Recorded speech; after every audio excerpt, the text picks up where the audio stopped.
इस कार्यक्रम को जॉय स्माइल मिनिस्ट्रीज के मित्रों और भागीदारों द्वारा संभव बनाया गया है। डर के कारण हम पीछे हट जाते हैं।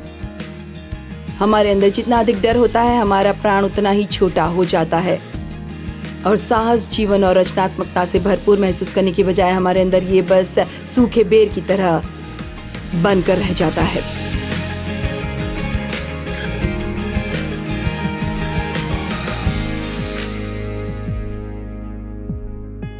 डर का अर्थ है उड़ जाना या दूर भागना। इस शब्द का यही अर्थ है, उड़ जाना या भाग जाना। वास्तव में हर बार आप बाइबल में देखते हैं, डरो मत, जो पूरी बाइबल भर में है। डरो मत क्योंकि मैं तुम्हारे संग हूं। डरो मत क्योंकि मैं तुम्हारे संग हूं। डरो मत क्योंकि मैं तुम्हारे संग हूं। डरो मत क्योंकि मैं तुम्हारा साथ कभी नहीं छोड़ूंगा और ना कभी त्यागूंगा। बाइबल हमें न डरने का मुख्य कारण ये बताती है कि परमेश्वर हमारे साथ है, और यदि वो हमारे साथ है तो वो हमसे प्रेम करता है और वो हमारी देखभाल करेगा। आमीन। और मैं आपको बता रही हूँ, आने वाले वर्षों में दुनिया में चाहे कुछ भी आए, परमेश्वर आपसे प्रेम करता है, वो आपके साथ है और वो आपकी देखभाल करेगा। और आपको इस पर ध्यान देना होगा क्योंकि हम में से कोई भी निश्चित रूप से नहीं जानता समाज में क्या होने वाला है। किसने कभी सोचा होगा कि इस देश में मसीही लोगों को सताया जा सकता है, और फिर भी हम अपने रास्ते पर हैं। आमीन। आज कॉलेज में एक युवा व्यक्ति अगर वो खड़े होकर घोषणा करता है कि वो मसीही है, तो ये बताने की जरूरत नहीं कि उसका क्या होने वाला है। और इसलिए बहुत से लोग डर के मारे पीछे हट जाएंगे और शांत हो जाएंगे। मैं चुप नहीं रहने वाली क्योंकि शैतान उग्र हो चुका है। बिल्कुल भी नहीं। यीशु ने कहा, जो कोई मनुष्य के सामने मुझे मान लेगा, उसे मैं भी अपने स्वर्गीय पिता के सामने मान लूंगा। आइए रविवार को चर्च न जाएं और मसीह बने और सप्ताह के बाकी दिनों में कोठरी में रह जाएं। आमीन। आमीन। आमीन। हम यीशु मसीह में विश्वासी हैं। परमेश्वर भला है, वो जीवित है और सही है, और हमें अब सिर्फ इसलिए अलग व्यवहार करने की जरूरत नहीं क्योंकि दुनिया हमें ऐसा करने को कहती है। अब परमेश्वर के बारे में जोर जोर से बात करना राजनीतिक रूप से सही नहीं है। डर तो कपकपी, शुष्क मुंह, तेज धड़कन जैसी भावनाएं पैदा करता है। ये आपदा और भयानक चीजों से भरे भविष्य के विचारों के साथ आता है, जिसे परमेश्वर बार बार कहता है, मत डर क्योंकि मैं तुम्हारे संग हूं। याद रखें, हम डर की भावना न होने के बारे में बात नहीं कर रहे हैं, हम इसे आपको रोकने न देने के बारे में बात कर रहे हैं। परमेश्वर के साथ काम करने के लिए विश्वास की आवश्यकता है। जब डर आपके दरवाजे पर दस्तक दे तो जवाब देने के लिए विश्वास को भेजे। डर के कारण हम पीछे हट जाते हैं। हमारे अंदर जितना अधिक डर होता है, हमारा प्राण उतना ही छोटा हो जाता है और साहस, जीवन और रचनात्मकता से भरपूर महसूस करने की बजाय हमारे अंदर ये बस एक सूखे बेर की तरह बन जाता है। शैतान चाहता है कि हम डर में डूब जाएं और छोटा, बहुत छोटा और बेकार जीवन जिएं, लेकिन परमेश्वर चाहता है कि हम बहादुर और निडर बने। और इब्रानियों 10:38 में वचन वास्तव में कहता है कि यदि तुम भय के कारण पीछे हटते हो तो परमेश्वर कहता है, यदि वो पीछे हट जाए तो मेरा मन उससे प्रसन्न न होगा। यही वो बात नहीं है जो परमेश्वर को प्रसन्न करती है। पर मेरा धर्मी जन विश्वास से जीवित रहेगा। मेरा धर्मी सेवक परमेश्वर और ईश्वरीय चीजों और विश्वास से जन्मे और उससे जुड़े पवित्र उत्साह के प्रति मनुष्य के संबंध का सम्मान करते हुए अपने दृढ़ विश्वास से जीवित रहेगा। और यदि वो पीछे हट जाता है और भय से सिकुड़ जाता है तो मेरी आत्मा को उसमें कोई खुशी या प्रसन्नता नहीं है। कभी कभी मैं अपने पहली बड़ी सभा के संदेश की कहानी सुनाती हूँ और उस रात वहां लगभग 900 लोग थे। ये मुझे 90 लाख जैसे लग रहे थे और मुझे एक तरह से हड़बड़ी में आमंत्रित किया गया था क्योंकि एक वक्ता ने आना रद्द कर दिया था और कोई व्यक्ति जो किसी को जानता था और वो किसी को जानता था और वो मुझे जानता था। तो ऐसा नहीं था कि मैं किसी की पहली पसंद थी। ये कुछ इस तरह से था, ठीक है जॉयस ही रह गई है, हमें उसे लाना होगा। और मैं केवल एक कार्यशाला की वक्ता थी, मैं कोई मुख्य सभा की वक्ता नहीं थी। और इसलिए इसका वास्तव में मतलब ये नहीं कि मैं महत्वपूर्ण लोगों में से एक नहीं थी। और उनके सामने सभी वक्ता थे और वहाँ मौजूद सभी लोग डॉक्टर और रेवरेंड थे और उन सभी के पास बड़ी उपाधियां थी और मैं सिर्फ फेंटन की जॉयस थी, अनजान शहर का अनजान व्यक्ति। और वे चाहते थे कि हम कार्यशाला के वक्ता उठें और साझा करें कि वे अगले दिन प्रोत्साहित करने के लिए किस बारे में बात करने जा रहे हैं। एक तरह से लोगों को ये निर्णय लेने दे कि वे किस कार्यशाला में आना चाहते। और जब मैं बात करने के लिए खड़ी हुई तो मैं इतना डरी हुई थी कि बोलने के लिए मेरी आवाज ही नहीं निकल रही। मैंने अपना मुंह खोला और एक चीख निकल गई। उस समय मैं भाग जाना चाहती थी, मेरा मतलब है शैतान मेरे कान में चिल्ला रहा था, तुम्हें फेंटन वापस जाना होगा जहां से तुम आई हो और फिर कभी यहां से बाहर मत आना। और मुझे एक विकल्प चुनना था और हम सभी को अपने जीवन में हर वक्त विकल्पों का सामना करना पड़ेगा। यदि आप अपनी नियति पूरी करना चाहते हैं, यदि आप वो सब बनना चाहते हैं जो परमेश्वर चाहता है कि आप बने, तो आपको इस बात की परवाह करना बंद करना होगा कि लोग क्या सोचते हैं। क्योंकि मैं आपको अभी बता सकती हूँ, यदि आप वो करने जा रहे हैं जो परमेश्वर आपसे कराना चाहते, तो शैतान किसी ऐसे व्यक्ति को सामने करेगा जो इसे पसंद नहीं करता। और ये संभव है कि वो कोई ऐसा व्यक्ति हो जो आपके लिए बहुत मायने रखता, क्योंकि यदि वो कोई ऐसा व्यक्ति हो जिसकी आप परवाह नहीं करते तो आप परेशान नहीं होंगे। लेकिन वो ऐसा कोई व्यक्ति जिससे आप प्यार करते हैं और जिससे आप प्रशंसा चाहते हैं, तो ये कठिन होगा। और ईमानदारी से कहती हूँ, मैं अपने जीवन में परमेश्वर की पूर्णता पाने के लिए यदि आवश्यकता हो तो हर इंसान से दूर जाने के लिए तैयार रहना होगा। यूहन्ना 12:42 और 43 कहता है कि बहुत से यहूदी यीशु में विश्वास करते थे, लेकिन आराधनालय से बाहर निकले जाने के डर से वे इसे स्वीकार नहीं करते थे। क्या ये अफसोस की बात नहीं है? मैं सोचती हूँ कि आज ऐसे कितने लोग हैं जो परमेश्वर के साथ पूर्ण, दृढ़ और गहरा संबंध रखना चाहेंगे, और फिर भी शायद ये उनके धार्मिक समूह में लोकप्रिय न हो, या ये उनके दोस्तों के बीच लोकप्रिय न हो, और इसलिए वे लोगों को खुश रखना चुनते हैं और अंदर वे स्वयं खाली हैं। आप जानते हैं, डर हमारे लिए क्या मायने रखता है, इसका एक अच्छा उदाहरण उन 3 प्रबंधकों की कहानी है जिन्हें उनके गुरु ने मुहरें दी थी।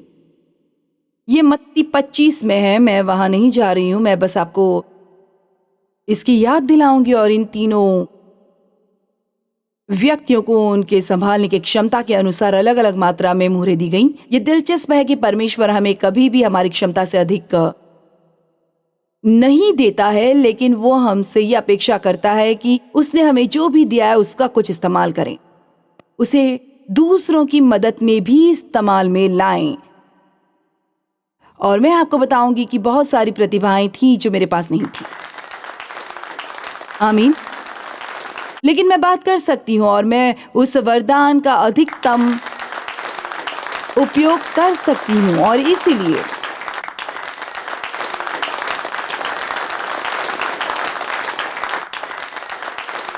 एक व्यक्ति को 5 मुहरें दी गई और उसने जाकर उन 5 मुहरों का निवेश किया, और जब मालिक हिसाब लेने आया तो उसने उसे 5 और 5 कुल 10 वापस दिया। और मालिक ने कहा, बहुत बढ़िया, तुम अच्छे और वफादार सेवक हो, प्रभु के आनंद में प्रवेश करो। दूसरे आदमी को 2 मुहरें दी थी, उसने उनका निवेश किया और मालिक को 4 वापस दिए। बहुत बढ़िया, तुम अच्छे और वफादार सेवक हो, प्रभु के आनंद में प्रवेश करो। लेकिन जिस प्रबंधक को 1 मुहर मिली थी, उसने वास्तव में साबित कर दिया कि वो इसे संभाल भी नहीं सका। हालांकि परमेश्वर ने उसे एक अवसर दिया, क्योंकि जब मालिक वापस आए तो उसने कहा, मैंने छिपा दिया, मैं डर गया था और मैं आपकी मोहर को छिपा देना चाहता था। और उसकी पीठ नहीं थपथपाई गई। और मुझे खेद है कि तुम्हारे जीवन में ये डर था। मेरा मतलब है, यीशु ने उसे डांटा था, ओ तुम दुष्ट, आलसी और निकम्मे नौकर हो। और जो कुछ उसके पास था उसको उसने छीन लिया और किसी और को दे दिया। तो मूल बात यह है, या तो आप इसका उपयोग करें या आप इसे खो दें। आमीन। और इसलिए जो हो रहा है और जो होने वाला है, आमीन, उसके डर और भय में हम अपना जीवन नहीं जी सकते। अब ये हमारे लिए अपनी मुहरों का उपयोग शुरू करने का समय है, क्योंकि आप में से हर एक के पास समाज में योगदान देने के लिए कुछ न कुछ है। आप में से हर एक के पास एक सेवकाई है, आप में से हर एक के पास परमेश्वर की ओर से अभिषेक है। मैंने कहा आप में से हर एक के पास एक सेवकाई है, हर एक के पास एक सेवकाई मौजूद है। बस आप गौर से देखें। और मुझे बस ये सोचना अच्छा लगता है कि क्या होगा यदि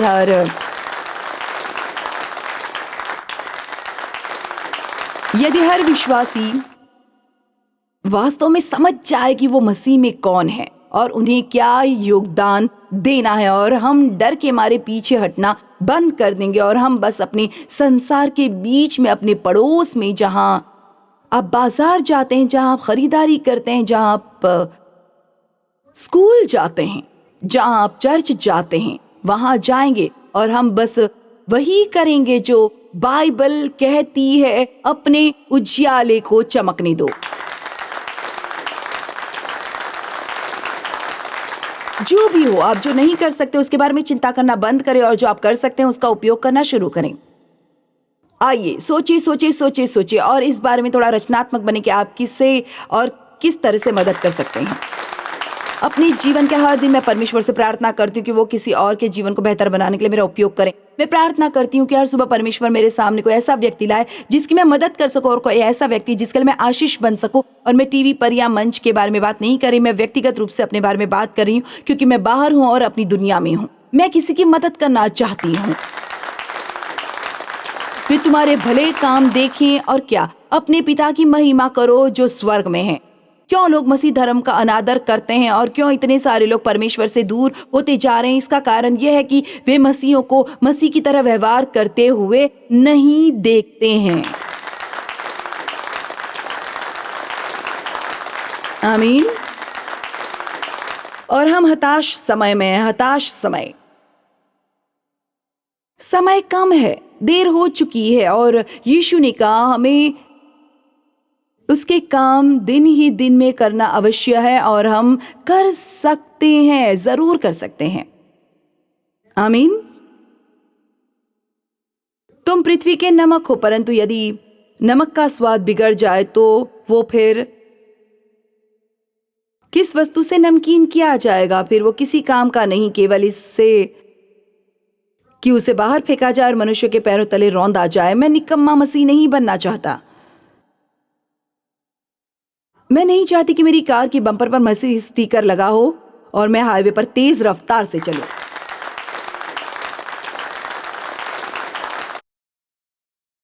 तुम जगत की ज्योति हो। जो नगर पहाड़ पर बसा हुआ है वो छिप नहीं सकता, और लोग दिया जलाकर पैमाने के नीचे नहीं परंतु दीवट पर रखते हैं, तब उस से घर के सब लोगों को प्रकाश पहुंचता है। पद 16। उसी प्रकार तुम्हारा उजियाला मनुष्यों के सामने ऐसा चमके कि वे तुम्हारी नैतिक उत्कृष्टता और तुम्हारे प्रशंसनीय नेक और अच्छे कामों को देखें, और तुम्हारे पिता को जो स्वर्ग में है पहचाने, आदर करे और स्तुति करे और महिमा करे।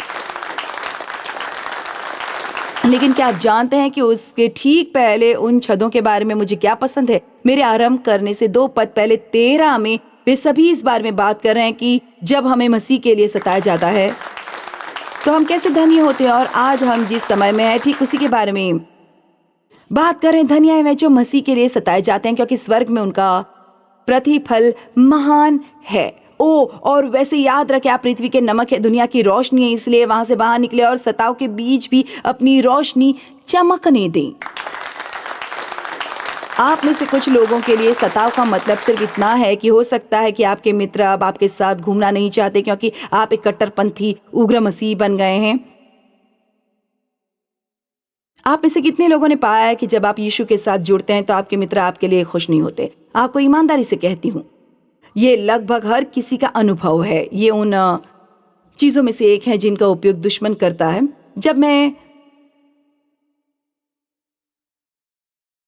अब मैं चाहूंगी कि हम इब्रानियों 13 के पद 5 और 6 को देखें। अपने चरित्र या अपने नैतिक स्वभाव को पैसे के प्रेम, लालच, लोभ, वासना और सांसारिक कब्जे की लालसा सहित से मुक्त होने दो और अपनी वर्तमान परिस्थितियां और आपके पास जो भी है से संतुष्ट रहें, क्योंकि उसने, परमेश्वर ने स्वयं कहा है। क्या आप इसके लिए तैयार हैं? मैं किसी भी तरह से तुम्हें विफल नहीं करूंगा, नहीं त्यागूंगा और नहीं तुम्हें समर्थन के बिना छोड़ूंगा। मैं नहीं, मैं नहीं, मैं नहीं, मैं नहीं। किसी भी हद तक तुमको असहाय नहीं छोड़ूंगा। मैं तुझे कभी न छोड़ूंगा और न कभी तुझे त्यागूंगा। मैं तुम्हारे ऊपर अपनी पकड़ ढीली नहीं करूंगा। और पद 6, इसलिए हम साहस करते हैं और हम प्रोत्साहित होते हैं और हम आत्मविश्वास से और साहस पूर्वक कहते हैं, प्रभु मेरा सहायक है, मैं नहीं डरूंगा, मैं न डरूंगा या न भयभीत होऊंगा और या खौफ नहीं खाऊंगा। मनुष्य मेरा क्या कर सकता है? क्या कर सकता है?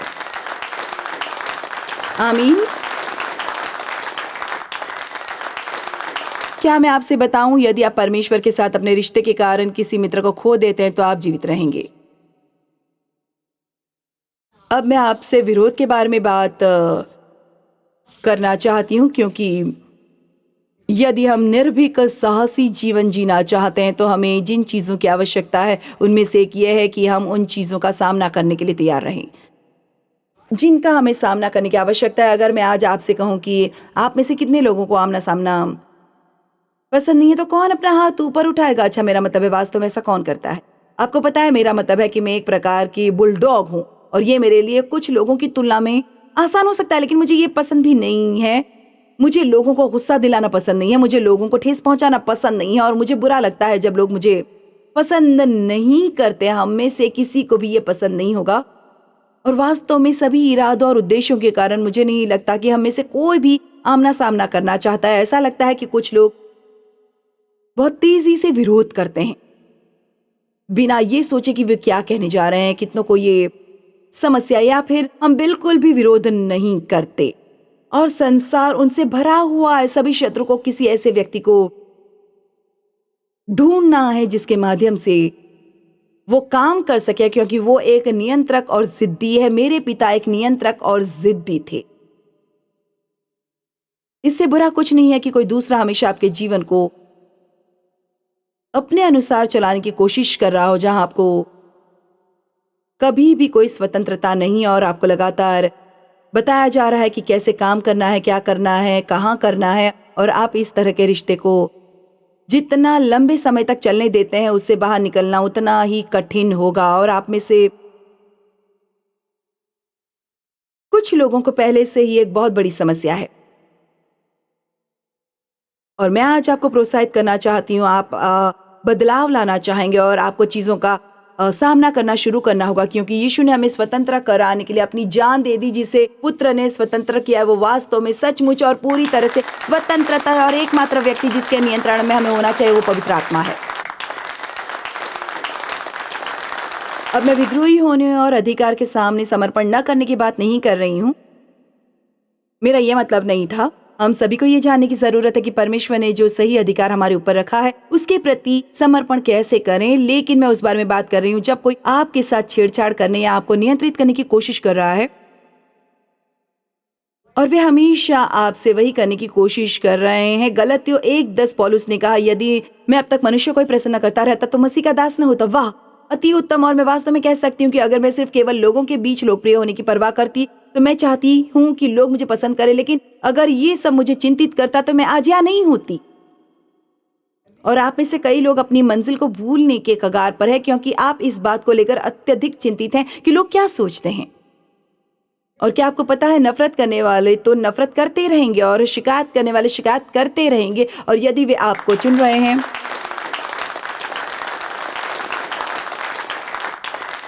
तो कम से कम वे किसी और को अकेला छोड़ रहा है। यीशु ने स्वयं को बिना किसी प्रतिष्ठा के बना लिया। उसने इसे शीघ्रता पूरा कर लिया ताकि वो आगे बढ़ सके और वही कर सके जिसके लिए परमेश्वर ने उसे भेजा था। और हमेशा कोई न कोई फरीसी आरोप लगाने की ताक में रहता है। लेकिन मैं आपको बता दूं कि जब आप जाते हैं कि आप मसीह में कौन हैं, तो आपको अन्य लोगों के आरोपों के बारे में अत्यधिक चिंतित होने की आवश्यकता नहीं है। प्रेरित तो 5:29 में मैं एक बार एक चर्च में गई थी और मुझे लगता है कि पास्टर ने 3 महीने तक इस पर उपदेश दिया था और इसलिए मैं प्रेरित तो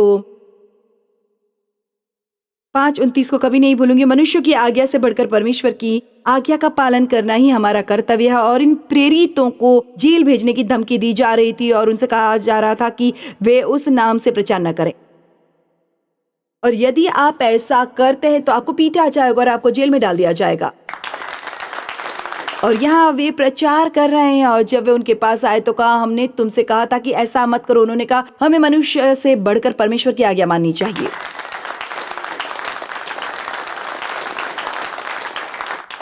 ऐसे लोगों का एक समूह बनाए रखने के लिए उनके साथ अपना रिश्ता न छोड़े जो संभवतः आपके बारे में बिल्कुल परवाह नहीं करते। अपने अतीत से आमना सामना करें। मेरे पिता ने मेरा यौन शोषण किया और ये घर का सबसे बड़ा राज था। ये कमरे में हाथी की तरह था। ये ऐसा था जैसे हर कोई जानता था, लेकिन किसी ने बात नहीं की। मेरी माँ को पता था क्योंकि उसने एक समय में उसे पकड़ लिया था जब मैं 9 साल की थी। तब मैंने उसे बताया था, लेकिन वो कायर थी। वो नहीं जानती थी इससे कैसे निपटा जाए। इतने साल पहले किसी ने भी ऐसी किसी चीज के बारे में बात नहीं की थी, और निस्संदेह उसने माँ से झूठ बोला और वो उससे डरती थी क्योंकि वो हिंसक था। आखिर में हुआ ये कि उसके डर ने उसके जीवन को नष्ट कर दिया और मेरे जीवन को नुकसान पहुंचा, मेरे भाई के जीवन को नष्ट कर दिया। और वास्तव में मेरे पिता की मदद नहीं की। कभी कभी आप लोगों का विरोध करके उनको किसी चीज से मुक्त होने में मदद कर सकते हैं, लेकिन मूल बात यह है कि हमने इसके बारे में कभी बात नहीं की। जब मैं 18 साल की हुई तो मैंने घर छोड़ दिया, ये सोचकर कि मैं समस्याओं से दूर जा रही हूं, लेकिन समस्या ये थी कि मैं समस्याओं को अपने साथ ले गई। ये मेरे प्राणों में बसी थी। बस किसी चीज से दूर हो जाने का मतलब ये नहीं कि वो खत्म हो गई, या आपको उससे निपटना होगा। लेकिन मेरा मानना है कि मेरे लिए अपने जीवन में उस डर का सामना करना जरूरी था, क्योंकि मैंने अपना पूरा जीवन उसके डर में जिया था। और डेव ने मुझे तब भी बताया जब हमारी शादी हो गई और कुछ साल हो गए। उन्होंने कहा, जब हम तुम्हारी माँ और पिता के घर जाएंगे या तुम्हारे पिता यहाँ आते हैं, उन्होंने कहा, तुम एक अलग व्यक्ति की तरह बन जाती हो, तुम अलग तरह से व्यवहार करती हो। ठीक है, जब आप उन चीजों से नहीं निपटते जो आपके प्राणों में है, आप अलग व्यवहार करते हैं। और आप में से कुछ के लिए अपने अतीत का सामना करना उतना ही सरल हो सकता है जितना किसी विश्वसनीय मित्र के साथ बैठना और किसी ऐसी चीज के बारे में बात करना जो आपने बहुत समय पहले किया था, जो अब भी आपको परेशान करती है। किसी ऐसी चीज के बारे में बात करना जो किसी ने बहुत समय पहले आपके साथ किया था या अभी भी आपको परेशान कर रही है। आप जानते हैं ऐसे कितने लोग हैं जिनके साथ बचपन में दुर्व्यवहार किया गया, जिनकी उम्र 50, 60 और 70 वर्ष है और उन्होंने कभी किसी से नहीं बात। और यदि आप मानते हैं कि आप इसे पूरी तरह मुक्त हैं, तो मैं आपको ये नहीं कह रही हूँ कि आपको कुछ करना होगा, लेकिन मैं सिर्फ ये कह रही हूँ कि हमें सुरक्षित मित्र बनाने की आवश्यकता है जो हमारे रहस्यों को बनाए रखें, जिनसे हम बात कर सके, क्योंकि कभी कभी आपको अपना मन हल्का करने की आवश्यकता होती है। चलो, हमें बस किसी को ये वो और बहुत कुछ और बताने में सक्षम होना चाहिए, और फिर हमें ये सीखने की जरूरत है कि स्वयं और अन्य लोगों की बीच समस्याओं का आमना सामना कैसे करें, और इसे बाइबल आधारित ईश्वरीय तरीके से करें। क्या आप जानते हैं कि स्पष्ट वार्तालाप के 1 या 2 वाक्य बहुत सारी समस्याओं का समाधान कर सकते हैं, क्योंकि कई बार हम सोचते हैं कि वे सोच रहे हैं और वे बिल्कुल भी नहीं सोच रहे होते, और हम इसलिए उनके प्रति अजीब व्यवहार कर रहे होते हैं क्योंकि हमें लगता है कि वो सोच रहे हैं।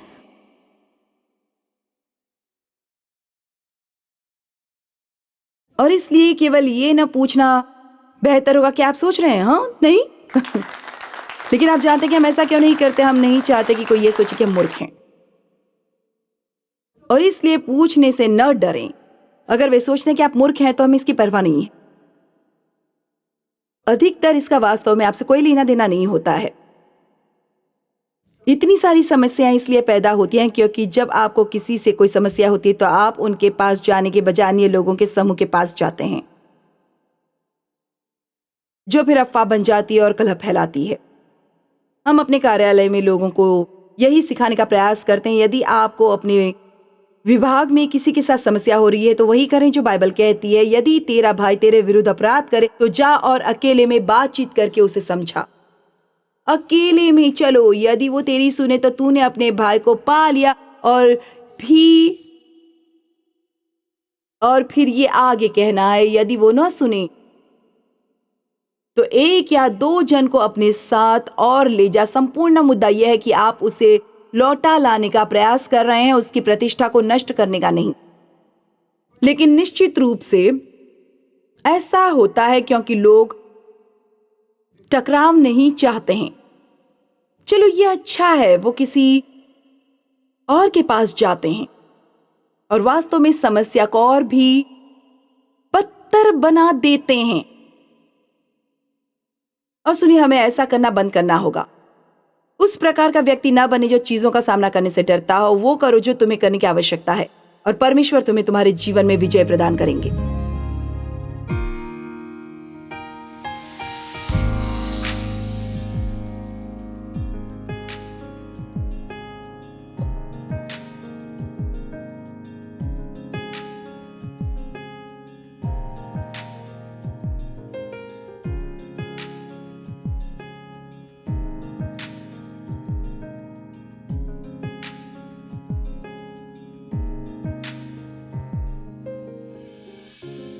इस कार्यक्रम को जॉयस मायर मिनिस्ट्रीज के मित्रों और भागीदारों द्वारा संभव बनाया गया है।